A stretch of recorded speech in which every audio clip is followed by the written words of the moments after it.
Listo. Muy buenas tardes.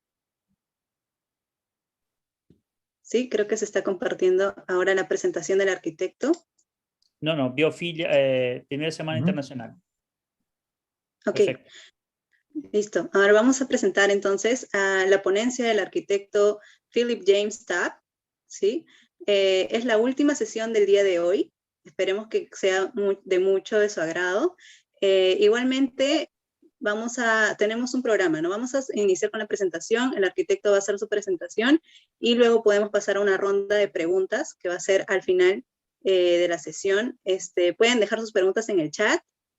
Y bueno, vamos a continuar con el currículum del arquitecto para conocer más de él.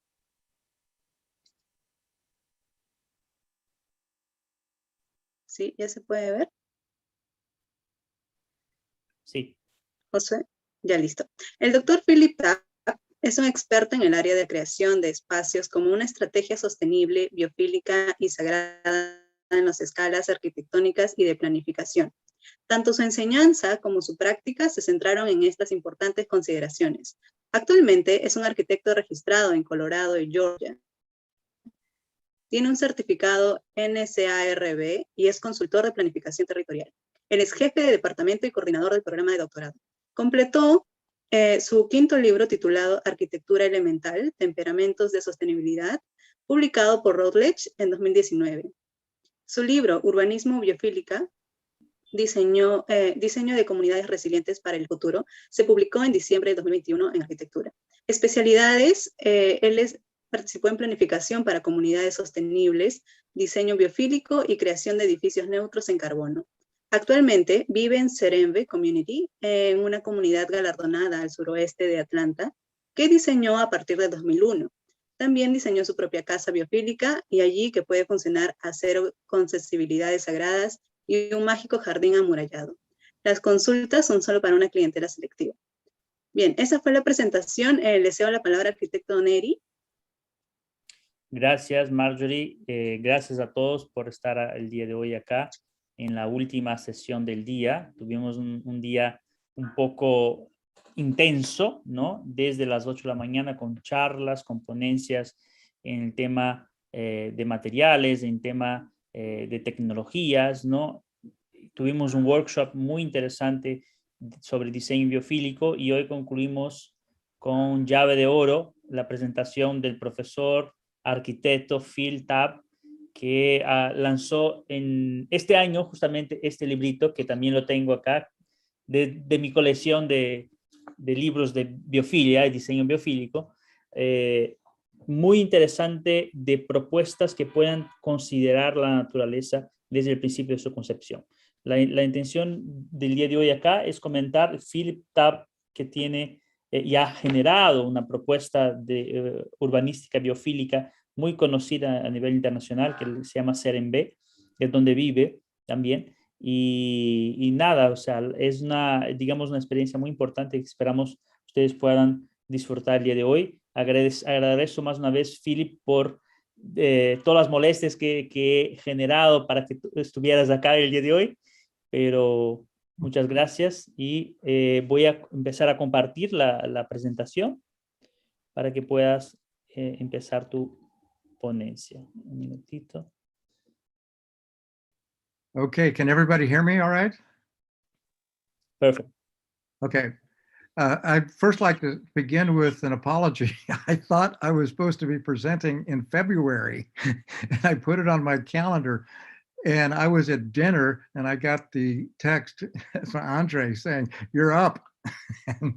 So I scampered home, and here I am. And I grabbed one of the closest PDFs I could find on one of the presentations. So this is a fairly short presentation on Serenbe community, its master plan, and it goes into the biophilic pattern attributes that are applicable in this community.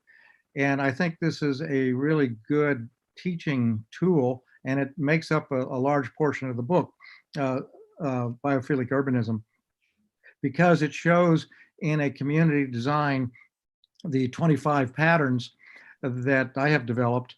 I know that Bill Browning, for example, has 15 patterns, and Killard has 72, but I ended up sort of working with 25 patterns, and I think you'll see most of those patterns applied at Serenbe. So could we have the next slide?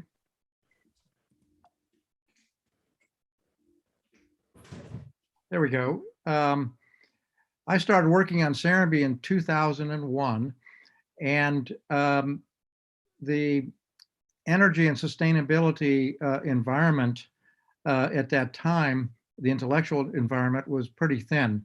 There weren't a lot of people that was really believing in it, especially on the development side of things. I was quite lucky to be able to connect with Steve Nygren, who is the landowner of Serenbe. And together in 2001, I designed this particular plan, which you'll see in more detail in a minute. One of the things we felt is quite unique, as you can begin to see with the faded image in the background, that it is a little bit unique compared to most suburban development, especially that you might see in America. So a lot of people were trying to throw a blanket over what we were doing by calling it a name. And at first we were called Environmentally Oriented Community. And then the project got published in the Conservation Development book as one of the 10 best examples in America. And so then we were called Conservation Development. Then the new urbanists wanted to kind of usurp what we were doing here. Because we have a 25-acre farm, we were agricultural urbanism. Because we were pushing sustainability, we were sustainable urbanism. Because of a lot of the landscape elements here, we were landscape urbanism. And about 4 or 5 years ago, I wrote a book called Serene Urbanism, where I was beginning to build the concept of a serene and peaceful natural environment coexisting with an exciting, exhilarating, and sustainable urban environment. So serene urbanism was what it was called then. And then because of a lot of our wellness activities, we were called a wellness community. And so most lately, I would say over the last year or so, couple of years, we really feel like if you're going to throw a blanket over us to call us something, the best thing to call us is biophilic urbanism, because we think that best describes what the design initially was and then how we've built it after 20 years. Okay, next slide.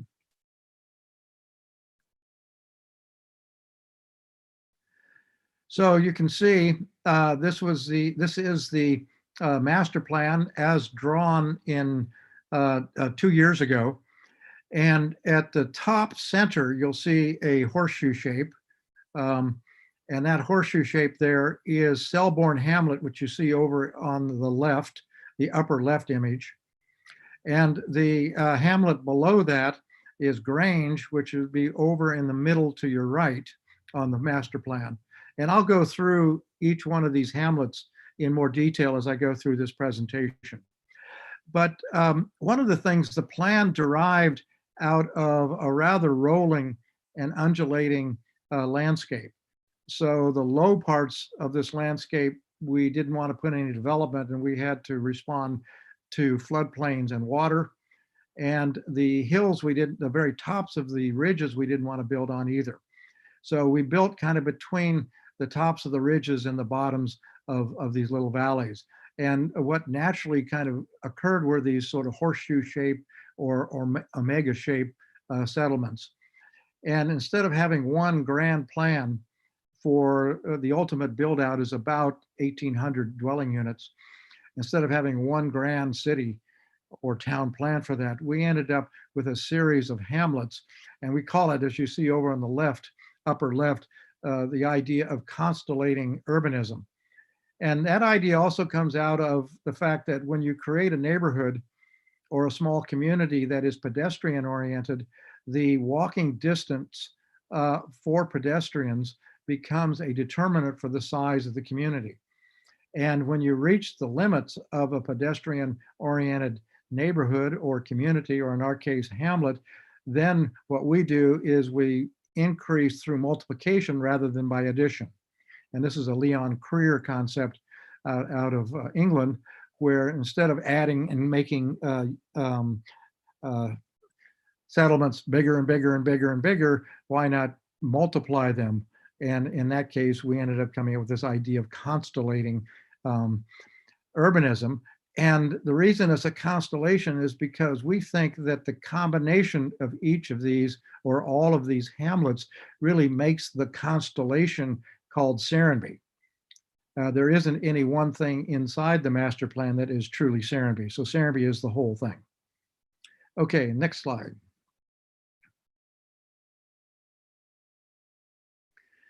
Now I'm going to go through each of the hamlets, and you can see in the color diagram, this is Selborne Hamlet. This was the very first hamlet built.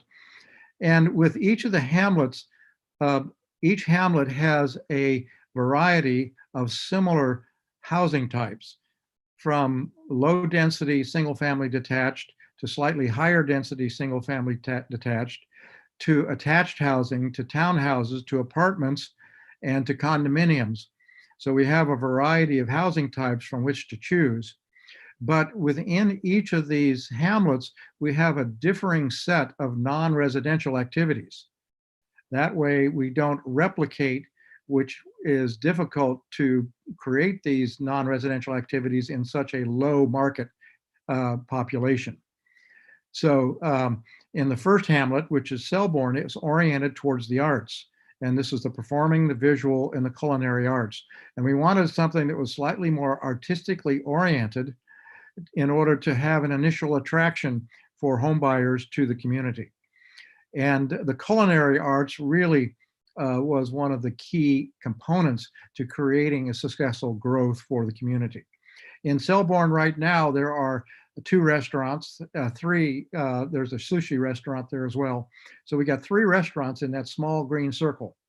And so you can see that it not only attracts residents, but it also attracts people from the outside coming in. And I think you can see there's only 125 dwelling units in that entire hamlet. As we move over to Grange, the large yellow strip on the right side of the hamlet is a 25-acre organic farm. So we definitely have farm to table here, and we don't even use the 25 acres. We have 25 acres allocated for the farm.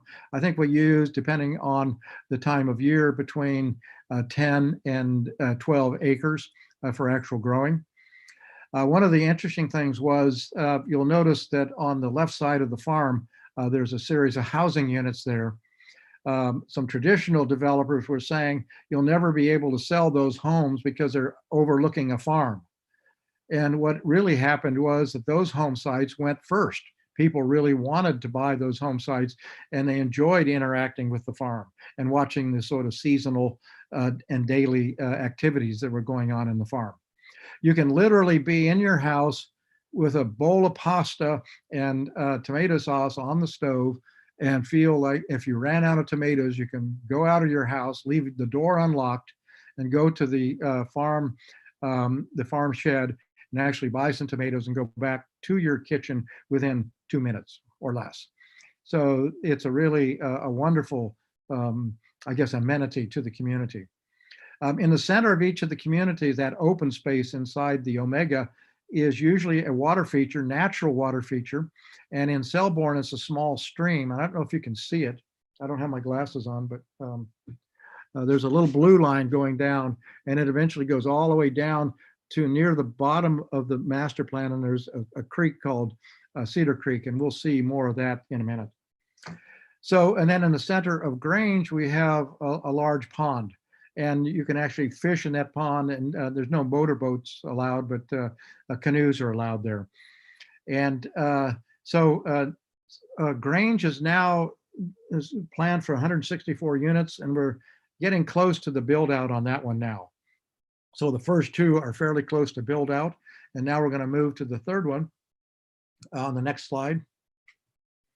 This one's called Motto, which is a Native American Creek, Native American name, meaning things in balance.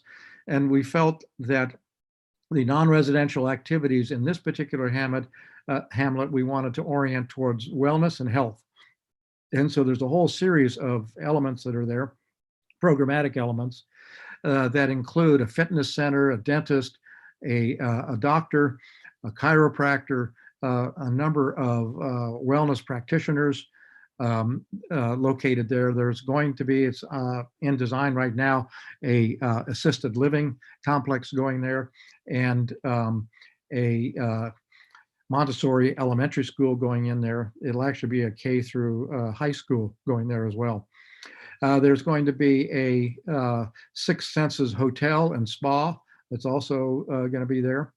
So it's really kind of enriching those kind of wellness kinds of activities. And it really does attract the kind of people that would, especially with the live work units we have, where you can have your particular wellness activity down on the ground level, the street level, and then have your living accommodations above. It's designed for 575 units. You might see that it's a little bit larger and more dense than some of the other two hamlets. The next one is over on the right, and it's actually the last one, and we're going to jump to the ones on the bottom in a minute, but we don't really have a name for this one. We're calling it the Education Hamlet. It's really designed as an outreach. We're going to have a charter elementary school there. We're going to have a boarding school there. We're going to have a school for university students to come here and study environmental planning and sustainable design. I brought my students from Texas A&M here for 2 semesters, and we're looking at various universities, University of Florida, the University of Georgia, Texas A&M as well. So we want to have facilities much like a design build studio that's off campus and provide somewhere around 12 to 15 credit hours of courses there. This would be faculty led, which would mean that your university could come here with a faculty and around 10 students and spend as much time as you wanted to. You could have a mini semester here or whatever. The sort of serpentine road is actually a emergency vehicle and fire track access to the housing. We envision this hamlet to be completely pedestrian. No cars are allowed, and you park up in this large circle, which is a roundabout and the main road that connects you into Serenbe. And under most of these facilities would be underground parking. So you would park your car there and then walk to your unit. But if you needed to drop off some furniture or groceries or whatever, you could drive down that serpentine road. On the far right of that particular plan, you'll see 3 fairly large red squares. And those are potentially corporate headquarters. They're 3 and 4 and 5-story buildings, close to 1 million square feet, maybe a little bit more of office space that could happen there, so that you could have workers that live in the hamlet itself, and then you would have places to work. We're also considering a 8-foot, which would be close to 2-meter wide path that connects from those 3 corporate buildings down to Palmetto, which is about 3 miles away, which is where the railroad is, and eventually the MARTA regional transportation connects there. And so we were thinking of a rubber tire tram that would go back and forth between this particular point and Palmetto. So this one's higher in density. We're going to have a lot of housing around that green circle, a lot of condominium housing and apartments as well. And you see 500 units there. And we can go to the next slide, which we're moving down. If you look at the right plan, you'll see Spella and Overlook over on the right side. And you can see Spella is a Swedish word meaning play. And so we really wanted to orient this particular hamlet to families with kids and kids who are in school. And an odd political thing is that line that cuts across the top of the Spella circle there is the county line. And property taxes are cheaper on the south side of that line, as the school system is much better on the south side of that line. So we felt like we would get a lot of, it would be very attractive for families with kids to move to that particular hamlet.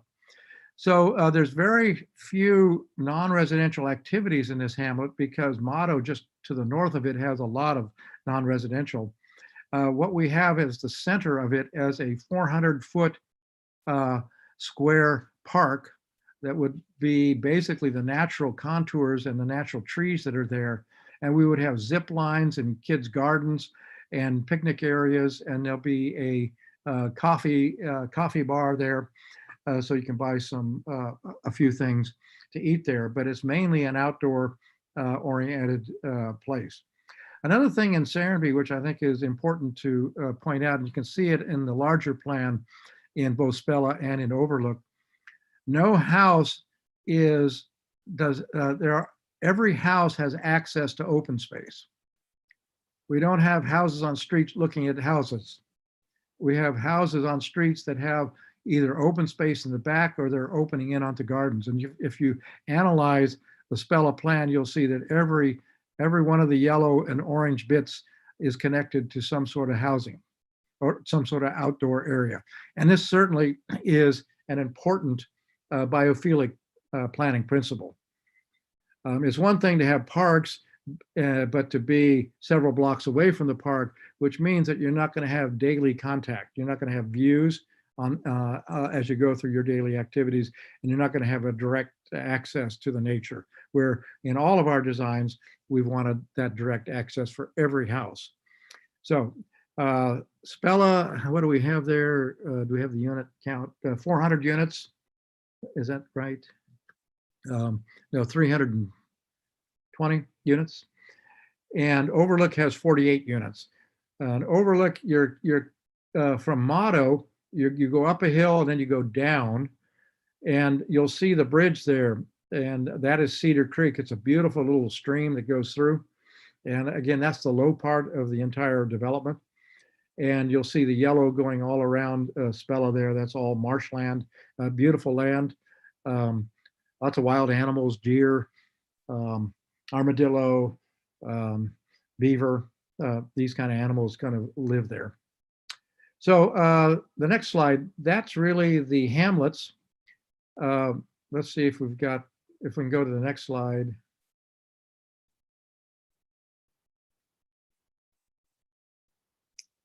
There we go.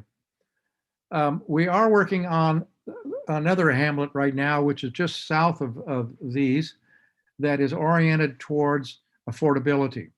It has a great variety of building types going into it, but most of the buildings are going to be programmed at smaller sizes, and the lot sizes are going to be a little bit smaller, but it has the same planning principles where every unit has access to open space. So there's going to be something like 380 units. We want it to be we're going to have micro housing and very small houses in there as well that could be affordable for the workforce that works in Serenbe and anybody else that can't afford to live in the main part. On the right here, you'll see the pattern attributes. And I assume that most of you are aware of the idea of pattern attributes. To some degree, they come from Christopher Alexander's pattern language, but other people have written about similar kinds of patterns, including Charles Moore and Donald Linden and others. And of course, Bill Browning and his group developed the 15 patterns. As you can see here, I've got 25 patterns, and I think if we go to the next slide, we might have to come back. Yeah, these in red are the patterns that I have examples for in Serenbe. So as we go through the rest of the slideshow, you're going to see specific examples of each of these patterns in Serenbe. And I've left out a few of them, not because they're unimportant, but because to go through 25 of them would take quite a bit of time. Okay, so the next slide.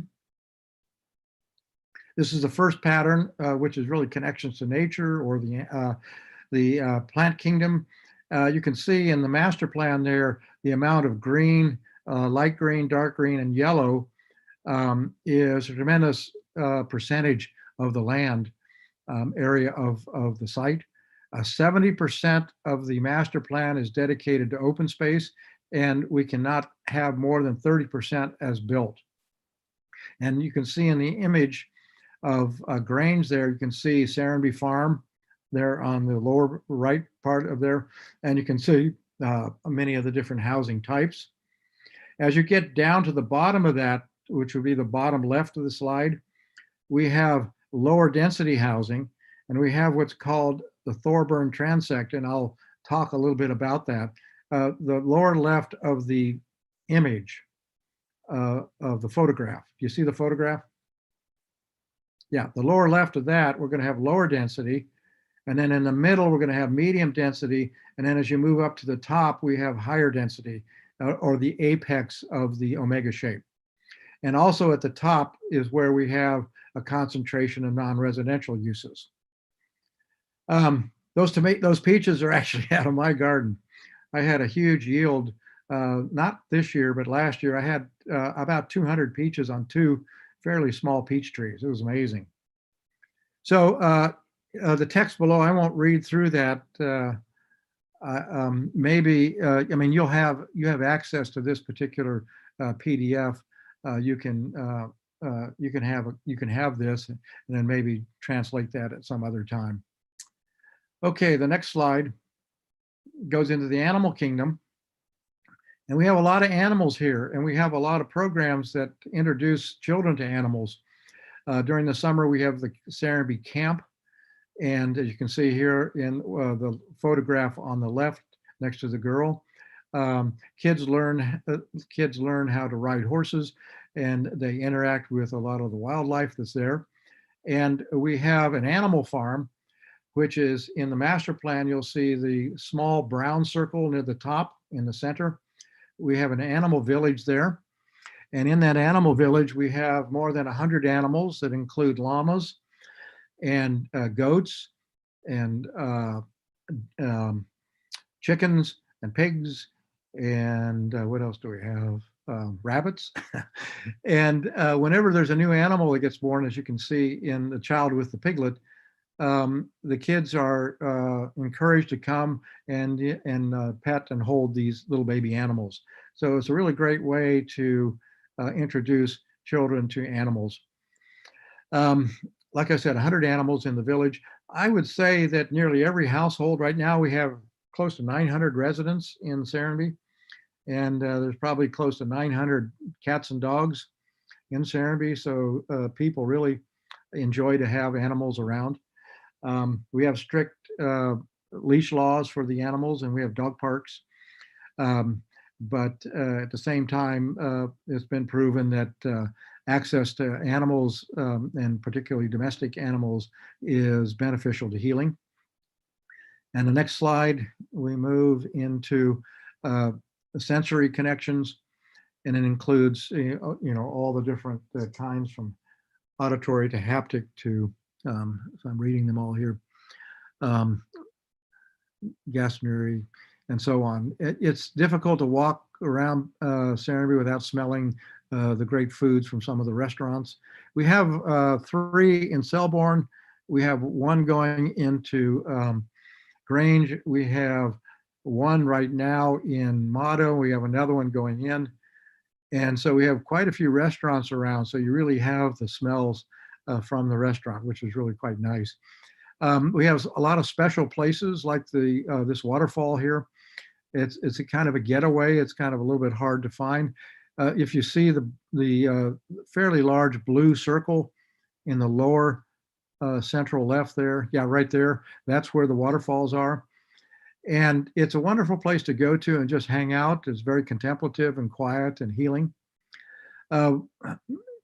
Nearly everybody has a fireplace, or in my case, I have a wood-burning stove. We have bonfires on special occasions throughout the seasons. A lot of people here still do barbecues. So fire, water, air movement, all these sort of things are really part of the natural experience of being here. The next slide. Ecological and geological responses. As you see in the photographs, those are two daylit stormwater swales. So all of our rainwater cascades down and is percolated into the grasses and then moved down to the next layer and so on. And it really ends up being quite attractive thing rather than having sewers way underneath the roads where you don't have access to them. Another thing you might notice is not throughout all of Serenbe, but in the slightly more rural areas or the outskirts of these hamlets, we do not have curbs. And you can see here the road comes right up to the stormwater swale there. So we have this nice kind of interface between the natural and the human-made. We also have about a 6 foot to 8 foot strip, as you can see there, of land between the road and the sidewalk. And then we have a 5 foot sidewalk, and then we have fences, and then you have a minimum of about 5 to 8 feet of the front yards to these houses, and then you have porches. None of the houses in Serenbe have what you would call traditional lawns. It's all natural landscaping and water responsive landscaping. So in the master plan, you can see the hills and the valleys. Again, we've responded to that. And I think topography is another one of the patterns we'll see in a few minutes. Okay, the next slide. Energy is another one of the patterns. And this is a picture of one of our solstice bonfires that we celebrate. In the master plan drawing there, you'll see all the red projects are houses with photovoltaics. And every house in blue is now mandated to have geothermal heating and cooling. It wasn't mandated at first because it added another $10,000 to the price of a property, of a house. And we were a little worried that cranking the price of the houses early on would be a little tough. So once Serenbe began to be a success, then we mandated that geothermal be used. And of course, geothermal here can reduce your energy load by as much as 30%. And if you're going to photovoltaic electricity like I have, reducing the load by 30% is really good. The black and white photograph on the right was built, boy, a good 10 years ago, maybe more than that. And it was our first LEED platinum house and was also our first off-grid house that had both geothermal and photovoltaics on the roof. And one of the things we wanted to demonstrate with this house was that you could have a highly energy efficient house as well as having a traditional design. And this is a fairly traditional Southern design with wraparound porch and the overhangs covering most of the windows in summertime. Okay, the next slide shows water. And we have lots of fountains and water features, the lakes, the streams. Some of them are natural, some of them are man-made. You can see in the master plan, the large sort of floodplain area. The darker blue are actually actual water features, in the master plan. And there is a designed intention to integrate the built portions and to be sympathetic to the water portions of the site. The photographs, you can see a fountain that's actually in Motto, the Healing Hamlet, and you'll see this spiral stair going up. It's a 3-story building, mainly with wellness kinds of functions. It has a fitness center, it has a daycare, it has a healthy restaurant there, a dentist, and other healing activities. And the elevator is hidden somewhat, so designed to encourage people to use the stairs rather than the elevator, although we have the elevator in case somebody really needs to use it. Now the slide on the right is kind of interesting. We have had many photographs of couples who have just gotten married. So they have their marriage photographs there. And it's quite a serene, a nice little environment there. This is actually our waste area. This is where all the waste in the community goes. So they're taking their pictures in front of our sewer. And so it's a constructed wetlands that handles all of the waste of Serenity. So it's really pretty cool. Okay, the next slide goes into, this is Prospect and Refuge. And on the community scale, you see Grange Hamlet, and the omega shapes really lend themselves to that, because the deeper you get into the hamlet itself, the more protected it is. And with this, basically, here in Grange, we have the omega shape is a double loaded corridor in a sense. So the houses occur on either side. And as you can probably tell, the houses are fairly close to the street. So we're trying to create this kind of urban atmosphere in the streets, and then leaving a lot of natural space on the interior of the omegas and on the outside. And because this is Grange, we also have the Serenity Farms there to the far right. Another thing that occurs with this is that all the houses have great surveillance of the street. And there is a tremendous amount of community in Serenity. Almost everybody knows everybody. And if there's any funny business going on in any of the houses, people know. And we have quite a few different Facebook applications that are community oriented. There's one for each hamlet and one for the for Serenity as a whole. And if there's any strange activity, everybody in the community knows. For example, if a dog is lost, then you can post a picture of the dog, and everybody in the community is kind of looking for the dog. Or if there's any kind of funny thing going on, people know about it. So there's great visibility towards surveillance, which means you have great prospect. And most of the houses that have their backs of the houses facing the inner part of the omega have great views of nature through there. Now, in my own house, the refuge, this is my house on the right, far right. It's a barrel vaulted house. I have 35 photovoltaic panels on the roof and a Tesla battery storage. But the inside is just this wonderful sort of protected space. And as you can see, the ninefold glazing opens out. You'll see this a little bit later, opens out onto a walled-in garden. So I have great view of nature. I have great view of my garden. And at the same time, I'm very protected. Okay, the next slide. Inside out, this is also my house on the right, where you can see this diagonal line coming down and forming the wall around the garden.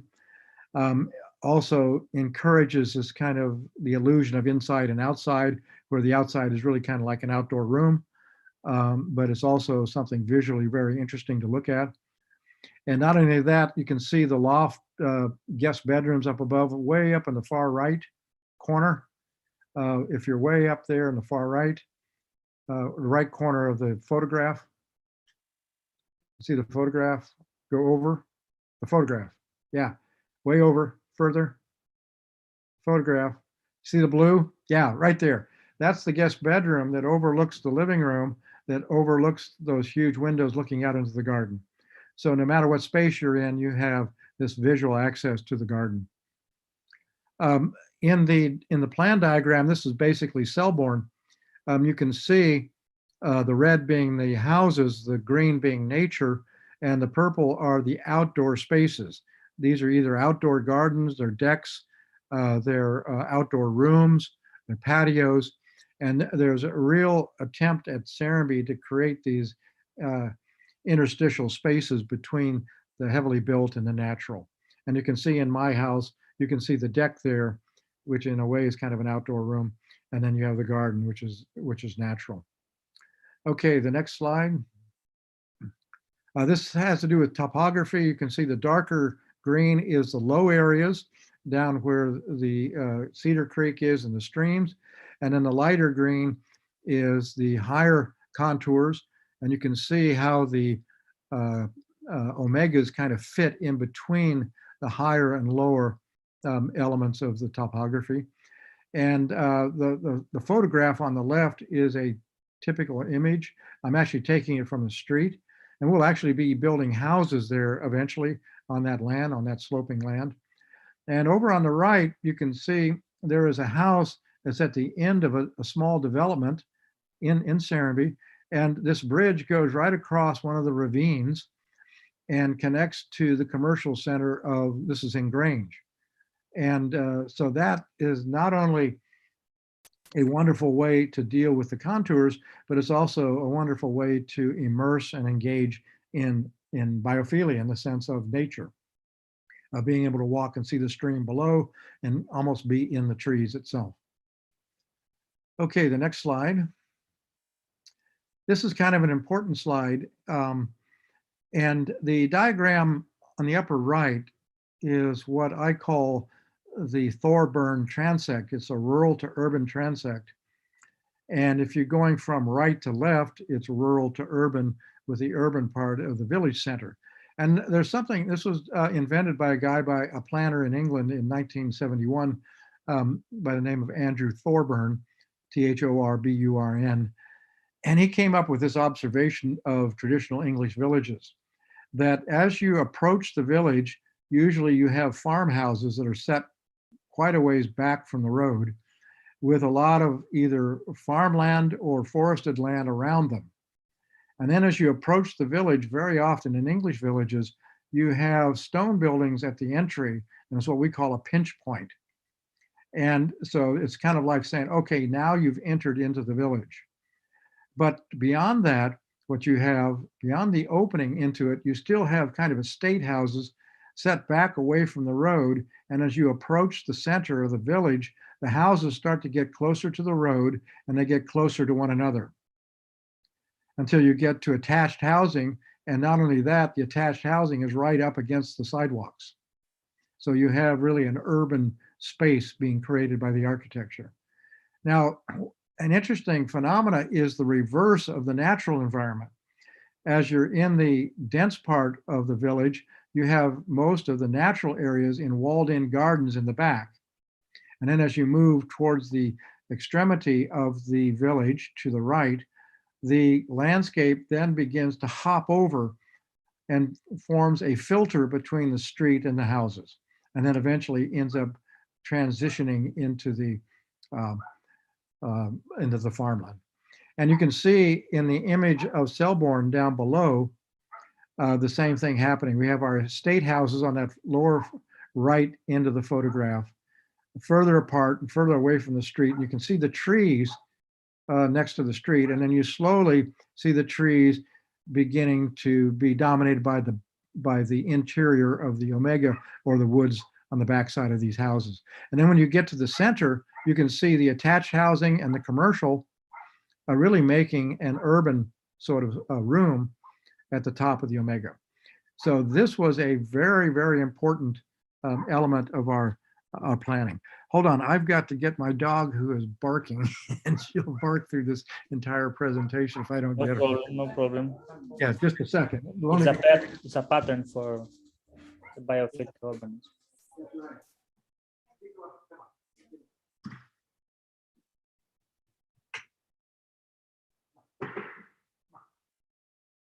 Chicos, si tienen dudas, preguntas, vayan escribiendo en el chat para que cuando termine la presentación del profesor Phil, ustedes puedan tener la respuesta.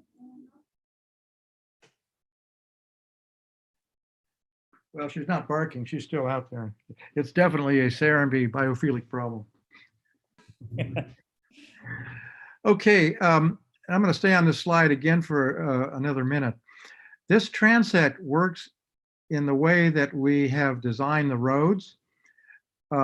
Before, which would be at the very right bottom of this image of the Thorburn transect, right at the bottom and off of the slide would be a dirt road, gravel dirt road.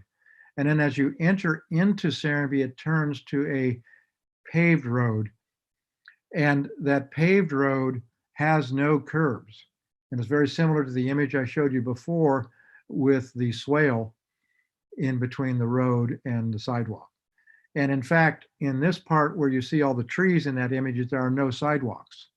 You would basically walk on the street. But then when you get, if you can see the first house, what we call the first cottage house is very close to the street. There's a crosswalk that goes across the street, and it's also it's slightly raised and it's brick paved.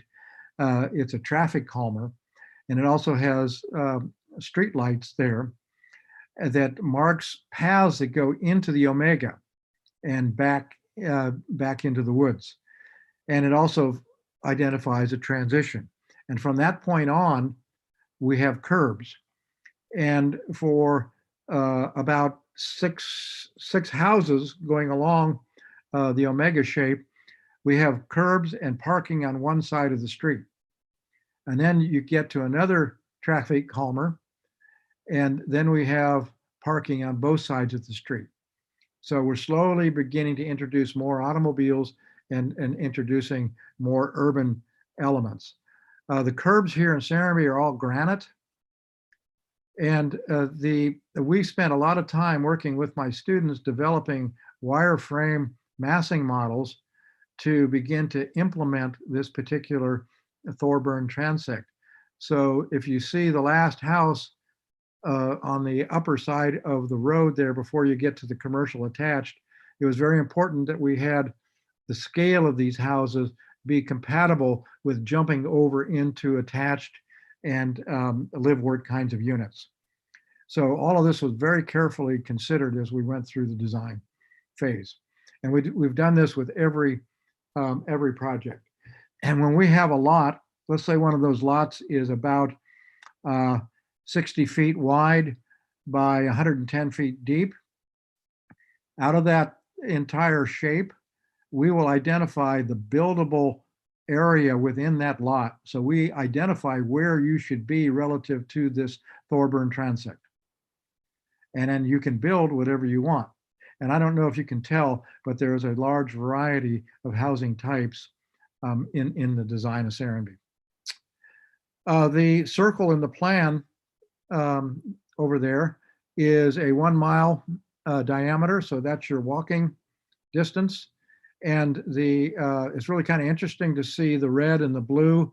The red is automobile circulation. The blue is pedestrian circulation.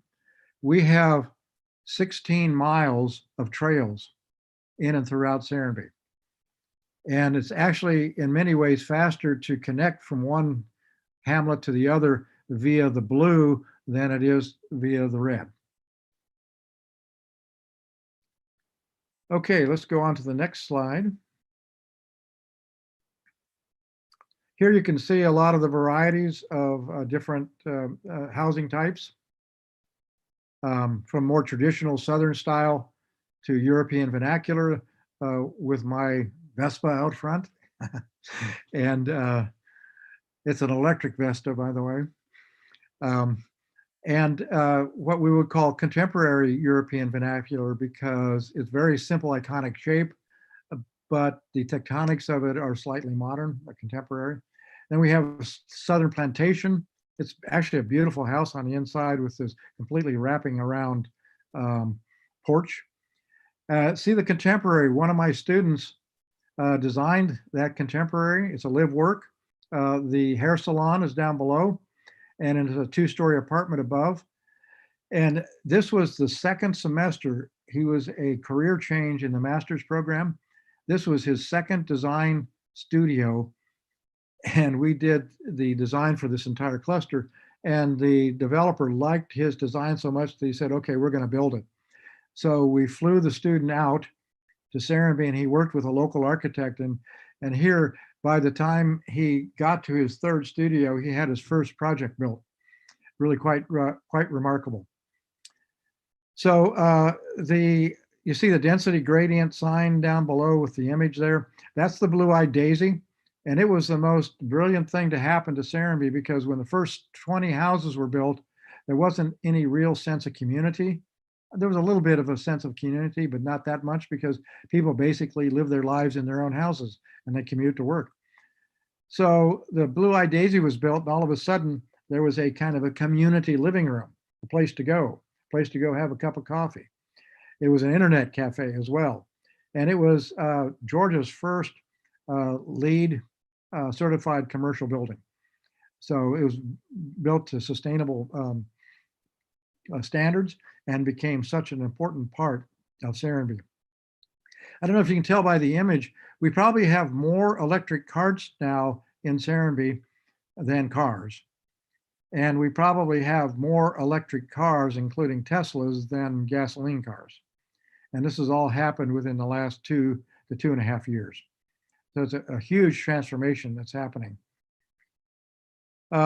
This is under the pattern of form language. And the form language actually functions on 2 scales. One is the actual omega shapes, which are somewhat organic in a sense. And there is, if you see the diagram, the shape grammar, which means that certain things tend to happen because of this shape. And we wanted the apex to have the most intensity, and we wanted the top of the omega, the space itself, to be a kind of a container. And so, therefore, we had this pinch point. And rather than having a U shape, we felt that the energy of that containment would leak out. So we pinched it there to really kind of create a sense of containment. And then it opens out at the bottom. We wanted a great sense of completion and a kind of an interesting sense of entry into the actual omega. And this really works. It's amazing how people, when they drive in, have this feeling. You get this curvilinear view of all the houses. So you get this changing perspective. Like you can see in the image of the one in the lower center, you can see the townhouses beginning to curl around. And so you get this kind of slightly more frontal view of it. So anyway, that's what I have on foreign language of the buildings especially. Okay, the next slide is transformation processes. There's kind of 2 major ones. One was the construction process. And hold on, I've got to get my dog. He's barking. Piccola, stop it.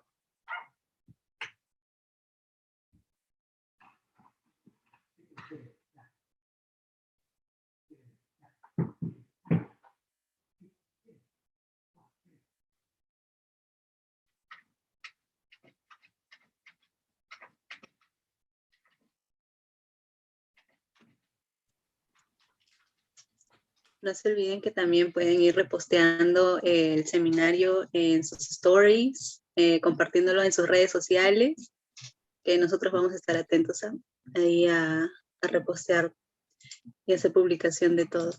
Okay, I'm back. She's in.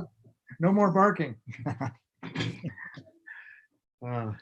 Okay, so what you see is the sequence of construction. And in a development like this, I mean, in a lot of traditional developments, you just, make the land flat, and then you just start on one end and start doing a slab on grade, similar housing, and then pretty soon you have 500 houses built. That's not the way we've done it here. We've very carefully and slowly built up Serenbe. We started in 2001 with the design. The first house went in 2004. And we slowly opened up lots for sale at between 5 and 10 at a time. And you can see the yellow was that very first road. And we wanted to create a sense of the road as to give a sense of what the community was going to be like. And then when we built the Daisy, it really gave you a sense of the community itself. And when prospective home buyers or land buyers came, they always met at the Daisy. And in the early days, the only other people in the Daisy were residents. So it was a great way to meet the residents before you decided to buy a piece of land. The Serenbe Farm, also in yellow, was built at the same time the first 20 or so houses were built. Then the next was the other side of Selborne, a sort of peach colored or slight light orange up at the top. and that was the next. And then Crossroads, which is where I live, was built. And Crossroads is the image you can see, the first image down on the bottom. Actually, it's both of the image. Crossroads is all white buildings, which was a settlement type in Georgia, where farmland would be subdivided and there'd be crossroads there, and the farmers would put the houses really close to the crossroads itself and create like a small community, and then the farms kind of spread out beyond that. So, and they very often were white buildings. So this particular hamlet is, it's only 24 units, is all white. And then the next one was the pink, which was on relatively flat ground in Grange, and it was right up next to the farm. And so that's where we were when we got the 2008 and 9 recession here. And we started working with different housing types at that time. We came up with a concept called the nest, which instead of being 2,000 to 3,000 square foot houses, or what would that be, 200 to 300 square meter houses, we were looking at 1,000 square foot houses, 2 bedrooms and a small office. And they actually really did well, and they kind of pulled us through the recession. So then we've gone to the, let's see, it would be kind of like purple and red, kind of at the same time, which is the other side of Grange. And a lot of the more expensive houses are happening in Grange, especially at the end of that red. We're talking about $1 million to $2 or $3 million houses are happening there, where the nest houses were at 300,000. So it'll give you an idea of the differences in prices. And Motto, which is the purple, the light purple, is that whole area now is very well built now, and we're now starting into the blue. So the blue side is now being developed. And they're beginning to clear the land for the roads to go into the green, which would be Spella and Overlook. And the brown, which is way up at the top on the right, is not going to happen probably for quite a while. So anyway, that's kind of the construction sequence that brings you through. And what's interesting is that there is a different quality to each of the hamlets. And Motto, which is the purple blue, is a hugely party hamlet. I mean, these people are crazy. They're just partying all the time. Grange is very down to earth. The Montessori school is there. There is a green at the top of the apex there, and it's the most successful space in all of Serenbe. I mean, it's got kids and people there all the time. Just amazing. So anyway, then over on the right, talking about changes of season, I've never been to Lima, so I don't know what kinds of changes you have there, but we have fairly nice changes. We've got 4 seasons here, and it's not super hot, but it can be hot and humid. And right now, this time of year is just really beautiful. The outside temperature in this evening now is about 71 degrees. And when I wake up this morning, it'll be about 65 degrees. So in my house, I don't run the air conditioning during the day at all. And I don't run the heating during the day at all. I get all my heating and cooling through passive means.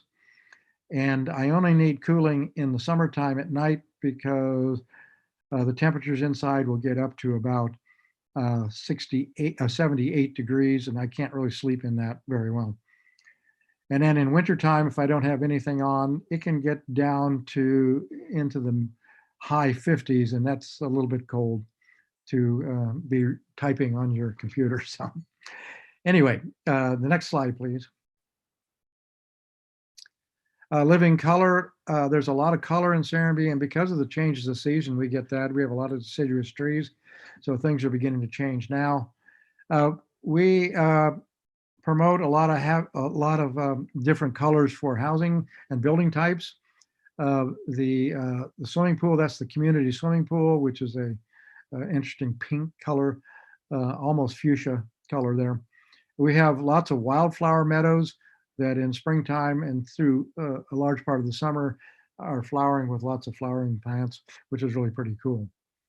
So the next slide is the numinous, which is kind of a new area. I'm writing a book right now called Thin Places.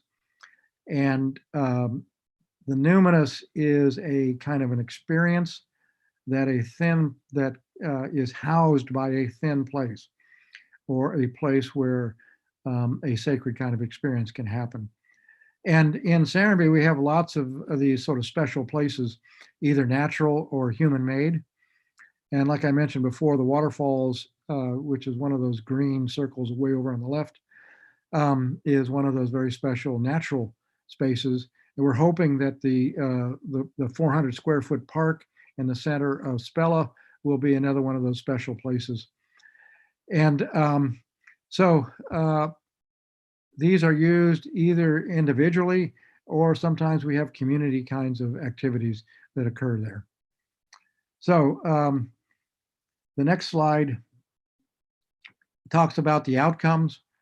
And if you've done any research on biophilia, you realize that most people sell it in terms of the outcomes that are health and wellness outcomes.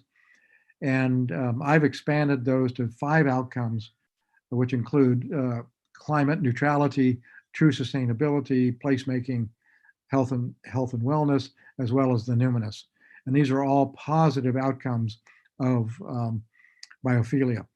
And this little diagram points out that you take the embodying principles, or you take the principles of biophilia, which is, to me, the beneficial aspects of nature that inform the planning and design attributes. And then these attributes go into your community design with the intention of having some combination, if not all, of these outcomes. So the next slide, if we're lucky. Yeah, there we go. It goes into detail of these outcomes, and they're like double slides, so that's double circles. So the circle on the left is kind of the negative non-biophilic environment, and the one on the right is what happens in a biophilic environment. And again, there's a lot of information here, and you can kind of view this on your own at a later time. But anyway, this was a way of kind of getting into a greater level of detail about what the outcomes are. And the next slide is really the latest projects I'm working on. These are Serenbe-like developments. They're all what I would consider biophilic designs. One is a neighborhood in outside of Madison, Wisconsin. The other is just outside of Charlotte, North Carolina. And the one on the bottom there is a ski resort in Utah. And I think maybe you can tell by the plans, there's a similarity, but at the same time, each one is very site specific. And there is this real intention to make connections to nature. The Bell Farm in Wisconsin, you can see this linear park. The city was making us have this kind of boulevard go through the middle of the site. So what we decided to do is to split the lanes and then create this urban park in between. And that seems to be going really well. And then the Roots Farm, they wanted a farm on the bottom part, a kind of a traditional farm, a real farm with farm buildings and farmers markets and that sort of stuff. And then there is a 400-foot buffer along the stream. And so then we created a village on the northern side of that stream, or actually it's the western side. And that land is cascading down from where your arrow is down to the red. And so there's this five-tiered park that has different activities occurring as you go down that park. And the center of the village, the more intense part, is on the left side, where you see the red and the orange. So this is very interesting. Another interesting thing about this development is that the developer wanted to have all of the yellow and all of the housing units to be rented. So it's all rental. And he saw a huge rental market in the Charlotte area. But what's really interesting is that this guy is really wealthy. I'm talking about $1 billion wealthy, is taking the rent money from all of the units and giving it to charities, with the exception of a certain percentage needed to maintain the place. So all the rent money is going to go to charities, which is like unthinkable. Anyway, that's one of the things that's really interesting is that when you move into biophilic design and planning, I think you are naturally resonating with an interesting group of clients. Your everyday client isn't necessarily going to buy into biophilia, the one who only sees money as the bottom line. And what we're finding out with biophilia and health and wellness, that it is lifestyle that is really the bottom line for people now. How does this affect the way that I live? How does this affect my kids? How does this affect the schools that they're going to? How safe is this community? How much contact can I get with nature? Is it healthy? Is it healing? Is it beautiful?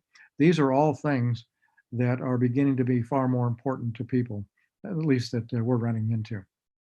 And the next slide might be close to the last one. Yes, this is the commercial for this presentation. The book goes into a great amount of detail, far more than I've spoken right now. So I'm happy to open it up to questions at this stage. Bien, chicos, preguntas y compren su libro. Ahí, publicidad.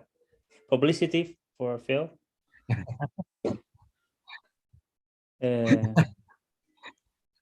How much does it cost in Chile? No, I bought it in Amazon, at Amazon. Oh, okay. Yeah, good. I went to Miami and I bought it there. Oh, cool. Good. Did you get a color version? Yeah, it's a color. Good. Great. Color Right. Great. Thank you. Okay. Chicos, preguntas, dudas. Muchas gracias, arquitecto. Muchas gracias, arquitecto Neri, también por presentar que ahora tenemos una ronda de preguntas. No sé si alguien tiene alguna duda aquí en el chat. También se repartió ya el forms para que puedan registrar su asistencia. Pueden registrar su asistencia tanto los alumnos como docentes e invitados que no son de parte de la universidad. Pueden hacerlo.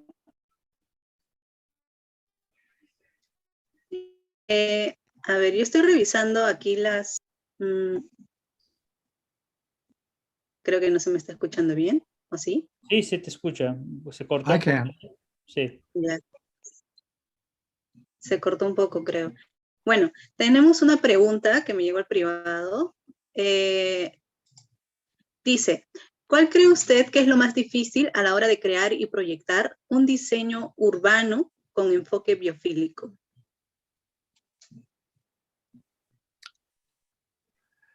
Okay, that's a very good question.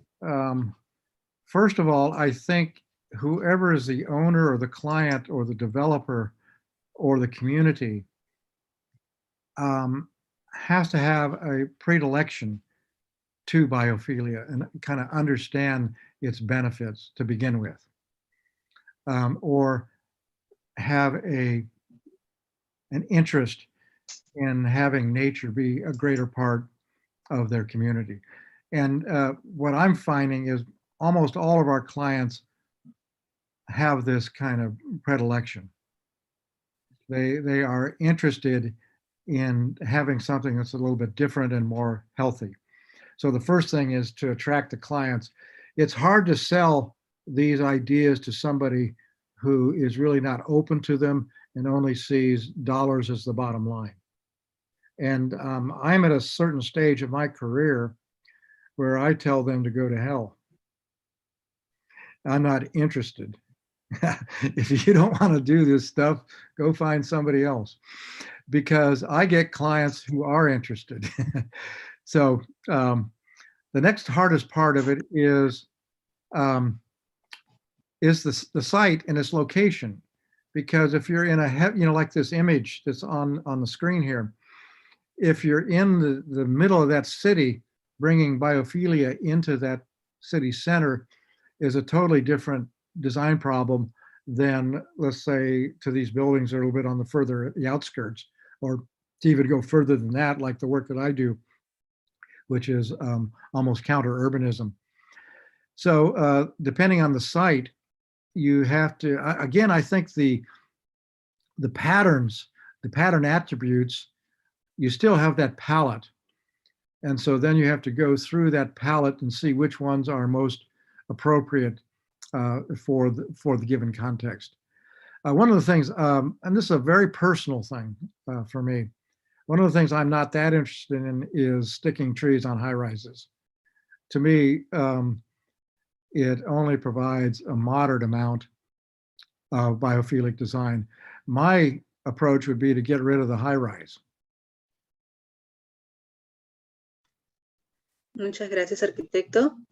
Estoy totalmente de acuerdo con lo que ha mencionado y creo que tenemos una pregunta más, pero no sé por qué me escriben al privado.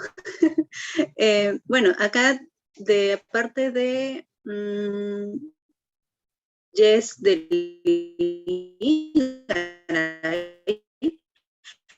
ella dice, en primer lugar, quiero recalcarle, se adapta en el contexto. ¿Qué recomendaciones daría para implementar el diseño biofílico en ciudades que no presentan un entorno natural como el que se ha mostrado? ¿Y cómo lograr convencer a los clientes por el diseño biofílico?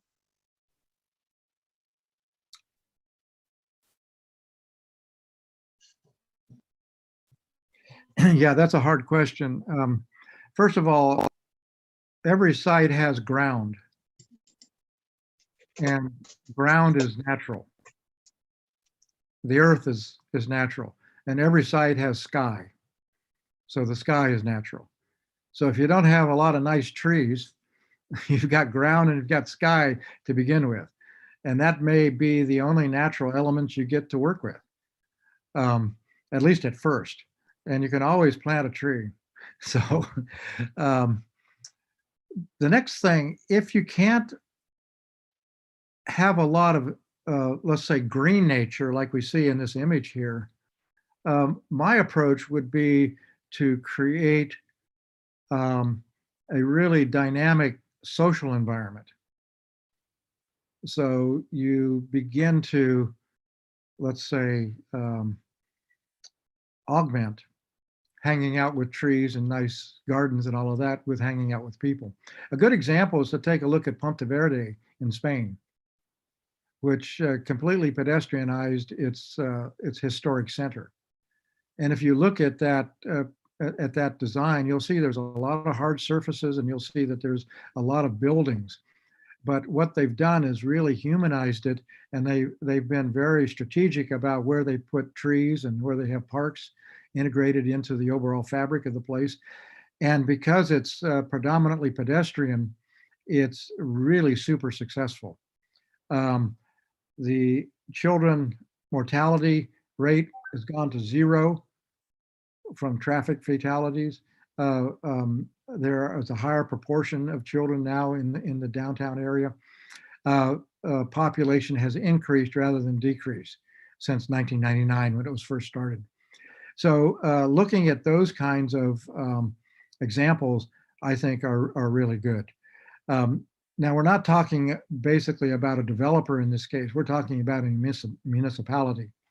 So you'd have to have a municipality getting behind this.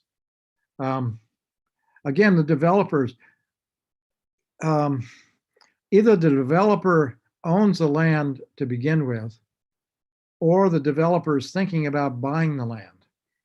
And if you're lucky enough to catch the developer in the latter one, where he hasn't or she hasn't bought the land yet, then maybe you can begin to influence the process of selecting a site that would be most beneficial for a biophilic design or plan.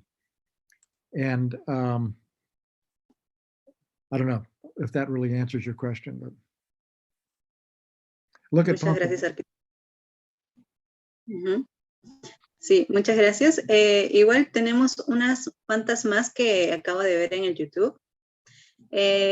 Dicen, estas atracciones que posee la comunidad, como el reino animal, donde se crían animales, ¿el cuidado de estos es responsabilidad de cada familia o cómo se gestiona el cuidado de esos animales? The care of the animals is managed by the inn. There's an inn that has a restaurant and about 40 rooms, little cabins. And the developer owns the inn and they maintain the animals. And they have kind of like a manager that they hire that oversees, everything is needed to maintain the animals. The food and their health and all of that. Ok. A ver, vamos a esperar a ver si alguien más tiene algún comentario que quiera dar acerca de los que hemos podido apreciar en la ponencia.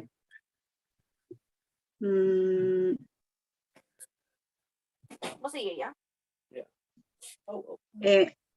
Por favor, apaguen su micro, creo que los tienen prendidos, algunos por...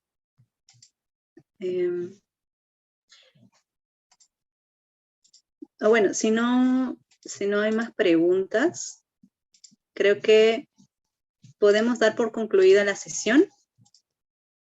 Sí, muchas gracias, arquitecto, nuevamente, arquitecto Philip Tapp, por la presencia y por compartirnos sus conocimientos acerca de urbanismo biofílico, un tema muy importante para nosotros como estudiantes de la carrera de arquitectura y urbanismo ambiental.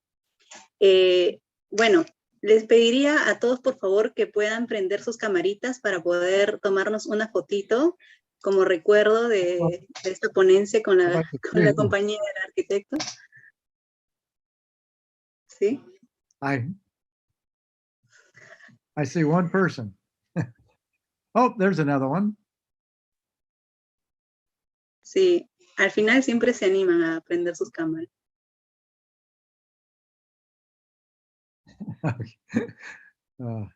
Well, I hope you got something out of the presentation.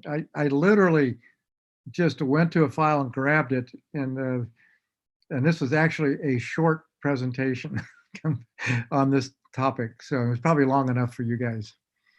No, fue muy buena. Se dio un ejemplo muy claro de cómo se puede implementar patrones biofílicos y estrategias en proyectos nuevos que también podemos explotar en zonas, como dices bien, ya consolidadas para una posible nuevo proyecto, nueva planificación, ¿no? Now, there was a question about, let's say, cities and sites that are not quite so attractive. And I think a good way to answer that question, maybe another way to answer it, if you'll remember my discussion about the transect. And the transect goes from rural, goes to the urban. And of course, at Serenbe, it's a very small scale. It's a much more intimate scale. But if you can think of the biophilic patterns as they're appropriate to each sort of layer of that transect, as you go from the more rural to the urban. And you're going to see that, nature and animals in the plant kingdom are going to be more prolific on the rural end, and the social benefits of biophilia are going to occur in greater numbers, and sensual, like I see in the smells of a restaurant and so on. And surveillance, these sort of things are also going to be more readily available on the more urban end of that transect. So look at the transect as a way of organizing strategies for each layer of going from the rural to urban. Perfect. Muchas gracias. Bien, entonces a la cuenta de 3 tomamos la foto, ¿sí? A la 1, 2, 3. Muchas gracias. Antes de que se retiren, por favor, José, ¿podrías proyectar el programa que tenemos para el día de mañana? So how was Bill Browning? He's good. He's good. Yeah, he's a friend of mine. What? Bill is a friend of mine. Ah, okay, okay. Yeah, and we've worked on several projects together. He talking about a hotel in Serenbe. Yes, we're working on that this next weekend. Not this weekend, but the next one. Okay. Bien. ¿Se me escucha? Sí. Bueno, el día de mañana entonces tenemos un programa igualmente que va desde la mañana, desde las 8 de la mañana, que esperemos que madruguen con nosotros. Tenemos al arquitecto Roger Arauco Escobar, quien nos va a presentar el tema Real Estate, ejemplos de gestión en la práctica profesional en México y USA. También tenemos un taller, también vamos a contar con la presencia del arquitecto Javier Píos. Él va a continuar dictando el taller Arquitectura Biónica, taller de introducción aprendiendo de la naturaleza, y por último vamos a contar con la presencia del arquitecto, del profesor Fernando Pacheco, del equipo B de arquitectos de PUC Minas Brasil. Ellos van a presentarnos el tema arquitectura cultural. Entonces esperamos su presencia el día de mañana igualmente. Muchas gracias, arquitecto Philip. Muchas gracias, arquitecto André, por acompañarnos el día de hoy. Y nada, eso sería todo. Buenas noches. Que descansen. Gracias a todos. Thanks you. Thank you so much. I'm glad that we could connect. Yeah. I'm going to go back to my dinner now. Okay. Oh, no, I'm just kidding. I'm just kidding. Take care. Take care. Take care. Bye. Bye-bye.